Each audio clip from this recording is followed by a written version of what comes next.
La matinale d'Europe 1, 6h30, 9h. Thomas Soto. Le débrief de la matinale, les temps forts de ce que vous avez entendu ce matin sur Europe 1. Manuel Valls est très remonté contre Emmanuel Macron et compte bien le mettre KO. Écoutez les informations de notre éditorialiste politique Antonin André, c'était à 7h35. Le Premier ministre Manuel Valls en privé annonce la couleur. Emmanuel Macron veut détruire la gauche, c'est le seul sujet. Question, quelle est la bonne stratégie pour l'en empêcher? Le cogner. La politique, ce n'est pas le monde des bisounours, prévient encore Manuel Valls. Les cadres du Parti socialiste ont reçu consigne du premier secrétaire Jean-Christophe Cambadélis de mener une campagne de dénigrement du malhonnête et déloyal Macron, de riposter à chacune de ses sorties et bien sûr, interdiction de signer le moindre parrainage pour la présidentielle en faveur de l'impétrant sous peine d'être exclu du parti. Antonin André, éditorialiste politique d'Europe 1, qu'on retrouve avec Nicolas Barret, éditorialiste économique à 7h35. Garance nous écrit sur Twitter l'interdiction de signer des parrainages en faveur d'Emmanuel Macron ou la haute idée de la démocratie avec le hashtag #1matin. Notre expert Axel de Tarlet nous en parlait à 7h15. L'État est prêt à tout pour dissuader les Français de vider leurs assurances vie, en tout cas si les taux remontent. Écoutez. L'assurance vie, c'est, tenez-vous bien, 1300 milliards d'euros Ça représente d'argent. quoi, 1300 C'est milliards l'équivalent du PIB de l'Espagne. Donc, de quoi, si tout le monde veut récupérer cet argent, provoquer une panique financière et des faillites de compagnies d'assurance.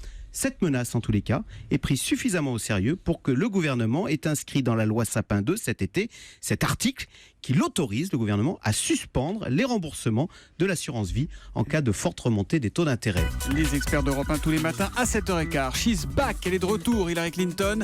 Elle était en meeting la nuit dernière en Caroline du Nord et Xavier Yvon, notre correspondant aux États-Unis, était dans la salle. Écoutez, c'était dans le kiosque à 6h45. J'ai trouvé en forme. Elle a eu un moment une saute dans la voix. Alors on a tous bien cru qu'on allait à nouveau avoir droit à la séance quinte de tout. Voilà, mais c'est passé. Et elle nous a donné une petite leçon de politique. En fait, à l'écouter, elle n'était pas en arrêt maladie, elle était en retraite spirituelle.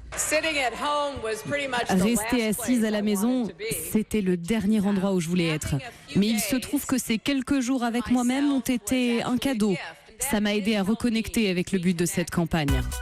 C'est une relative bonne nouvelle. 4 jours après avoir débuté, la trêve est toujours respectée en Syrie. Écoutez le témoignage de cet habitant d'Alep, c'était tout à l'heure à 7h04. C'est incroyable que la trêve tienne. Je n'ai entendu aucun bombardement, aucun combat. Il n'y a plus de menaces dans le ciel. Les enfants célèbrent l'Aïd, ils font des jeux. Les gens marchent dans la rue. Avant le cessez-le-feu, on se réveillait à cause des bombardements. Maintenant, on peut dormir. Quelque part, c'est comme si je revenais à la vie d'avant. Et puis l'entretien de la pelouse du Stadium de Toulouse coûte beaucoup trop cher. Mais certains élus verts pensent avoir trouvé la solution. Écoutez, c'était l'histoire cocasse de Marion Calais à 6h45 dans le kiosque. Le contribuable toulousain a payé près de 3 millions d'euros, rappellent les Verts, depuis 2009 pour entretenir le gazon du Stadium.